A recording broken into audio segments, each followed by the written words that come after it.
நமச்சிவாய வாழ்க. நாதந்தாள் வாழ்க. இமைப்பொழுதும் என் நெஞ்சில் நீங்காதான் தாழ் வாழ்க. வாழ்க வளமுடன். அனைவருக்கும் இனிய வணக்கங்கள். சூரியன் மகரம் ராசியில் சஞ்சரிப்பது தை மாதம் என்று அழைக்கப்படுகிறது. இதனை மகர மாதம் என்றும் அழைப்பார்கள்.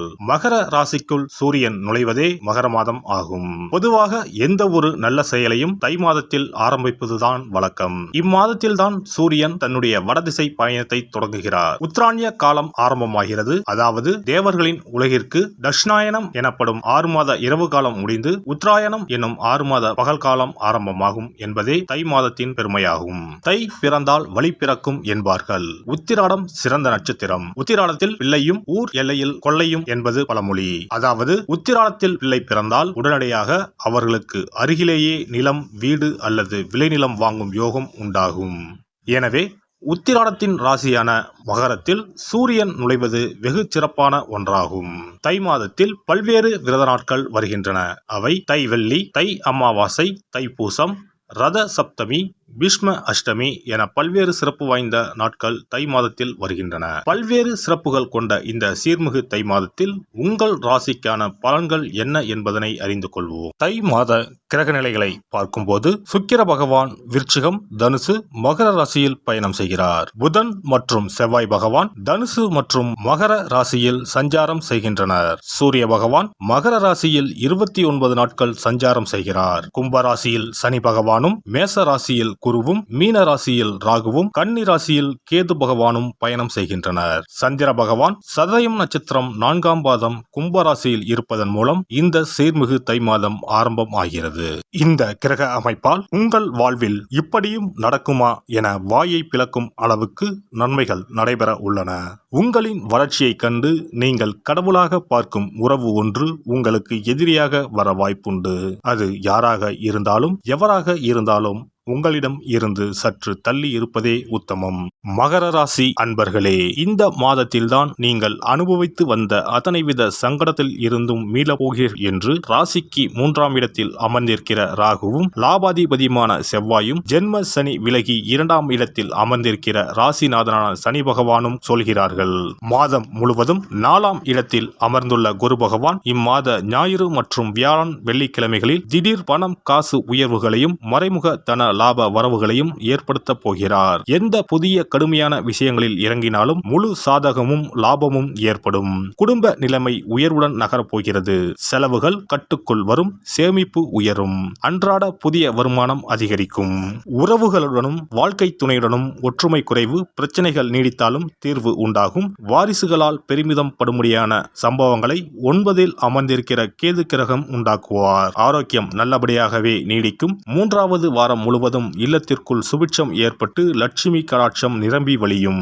உத்தியோகம், பணி, பதவி விஷயங்களில் மாதம் தொடங்கி 8 தினங்கள் கடந்த பிறகு ஏற்றங்கள் உண்டாகும். தொழில், வியாபார, நிர்வாக விஷயங்களில் எடுத்து வைத்திருக்கிற புதிய முடிவுகள் சாதகத்தை தரும். இளம் வயது இரு பாலாருக்கும் திருமண வரன் அமையும். உத்திராடம் மற்றும் அவிட்டம் நட்சத்திர இளம் தம்பதியர்களின் புத்திர பாக்கியம் ஏக்கம் விலகும். இம்மாதம் 1, 4, 7, 9, 16, 22, 25வது நாட்களில் கனவு பூர்த்தியாகி சாதக மேன்மைகள் ஏற்படுகின்ற இனிமையான மாதம் இந்த தை மாதம். பெண்களுக்கு கணவரை பற்றிய புரிதல் அதிகரிக்கும். உறவினர்கள் வழியில் அனுசரித்து நடந்து கொள்ளவும். ஆபரண சேர்க்கை உண்டாகும். குழந்தைகள் வழியில் இருந்த கவலைகள் விலகும். தலைவலி தொடர்பான பிரச்சனைகள் ஏற்பட்டு நீங்கும். மனதில் இருந்து வந்த குழப்பங்கள் படிப்படியாக குறையும். எதிர்பாராத சில செலவுகளால் நெருக்கடிகள் ஏற்பட்டு நீங்கும். மாணவர்களுக்கு அடிப்படை கல்வியில் முன்னேற்றம் ஏற்படும். பயணம் சார்ந்த விஷயங்களில் ஆர்வம் உண்டாகும். புதிய தொழில்நுட்ப கருவிகளை பயன்படுத்துவதில் கவனம் வேண்டும். உயர்கல்வியில் குழப்பங்கள் ஏற்பட்டு நீங்கும். நண்பர்களை பற்றிய புரிதல் அதிகரிக்கும். புதிய துறை சார்ந்த தேடல்கள் ஏற்படும். உத்தியோகஸ்தர்களுக்கு உத்தியோக பணிகளில் சாதகமான சூழ்நிலைகள் உண்டாகும். எதிராக இருந்தவர்களை சாதுரியமாக வெற்றி கொள்வீர்கள். உயர் அதிகாரிகளின் நட்புகள் அதிகரிக்கும். உபரி வருமானம் மேம்படும். வருமான ரகசியங்களை பகிராமல் இருப்பது நல்லது. மறைமுக இன்னல்களை ஏற்படுத்தியவர்கள் விலகிச் செல்வார்கள். வியாபாரிகளுக்கு வியாபார பணிகளில் உழைப்பு அதிகரிக்கும். விருத்தி தொடர்பான விஷயங்களில் தகுந்த முயற்சியும் ஆலோசனையும் வேண்டும். தவறிப்போன தொழில் வாய்ப்புகள் மீண்டும் கிடைக்கும். கொடுக்கல் வாங்கலில் கவனத்துடன் இருக்கவும். அக்கம் பக்கம் உள்ள கடைக்காரரிடம் அனுசரித்து நடந்து கொள்ளவும். சிந்திக்கவும் கால்நடை வியாபாரத்தில் விவேகத்துடன் செயல்படவும் கடன் சார்ந்த உதவிகள் சாதகமாக அமையும். கலைஞர்களுக்கு கலைத்துறையினரின் எண்ணங்கள் நிறைவேறும். செயல்பாடுகளில் ஒருவிதமான நேர்த்திகள் வெளிப்படும். புதிய நபர்களின் அறிமுகத்தால் நன்மைகள் உண்டாகும். வித்தியாசமான சிந்தனைகளின் மூலம் புதிய படைப்புகளை உருவாக்குவீர்கள். சக கலைஞர்களின் ஆதரவுகள் மனதிற்கு திருப்தியும் தெளிவையும் ஏற்படுத்தும். எதிர்பாலின மக்கள் விஷயத்தில் கவனம் வேண்டும். அரசியல்வாதிகள் தொண்டர்களின் எண்ணங்களை அறிந்து செயல்படுவீர்கள். மறைமுகமான சில எதிர்ப்புகளின் மூலம் காரிய தாமதம் உண்டாகும். சிக்கலான விஷயங்களில் தலையிடுவதை தவிர்த்துக் கொள்வது நல்லது. சனிக்கிழமை தோறும் கால பைரவரை வணங்கி வர எதிர்பார்த்த பொன்னான தருணங்கள் கிடைக்கும்.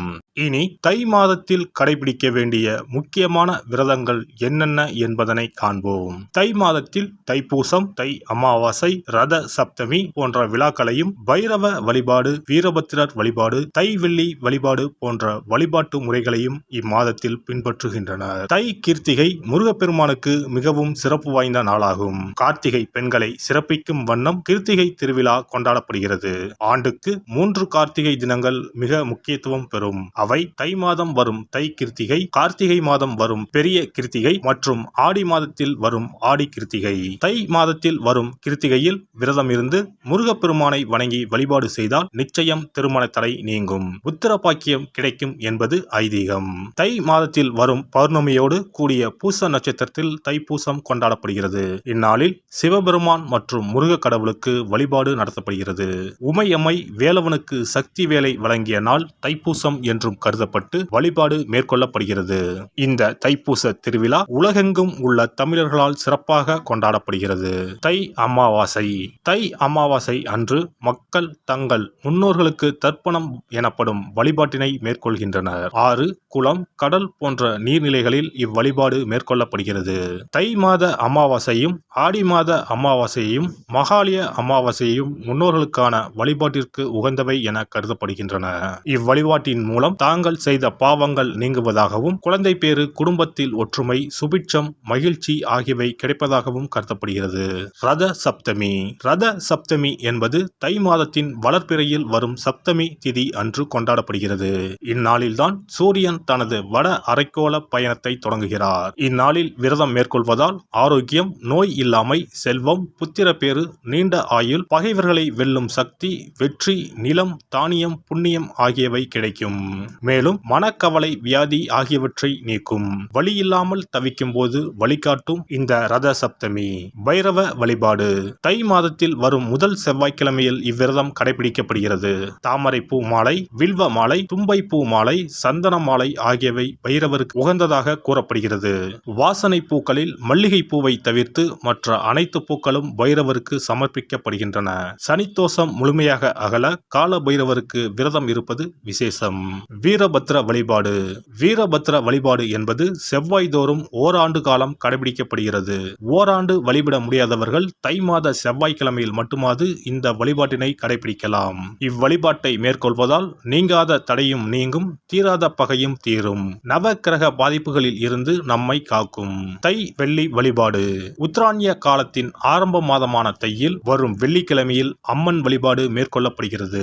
அன்றைய தினங்களில் அபிராமி அந்தாதி, சௌந்தர்ய லகரி உள்ளிட்ட அம்மன் குறித்த பாடல்களை பாடி வழிபாடு மேற்கொள்ளப்படுகிறது. தை மாதத்தில் வரும் திருவிழாக்களை கொண்டாடி வழிபாட்டு முறைகளை பின்பற்றி இறையருள் கிடைக்கப்பெற்று வளமான வாழ்வு வாழ்வோம். எல்லாம் வல்ல இறையருளால் நீங்களும் உங்கள் அன்பு குடும்பமும் உடல் நலம், நீலாயுள், நிறை செல்வம், உயர் புகழ், மெய்ஞானம் ஓங்கி வாழ்க வளமுடன்.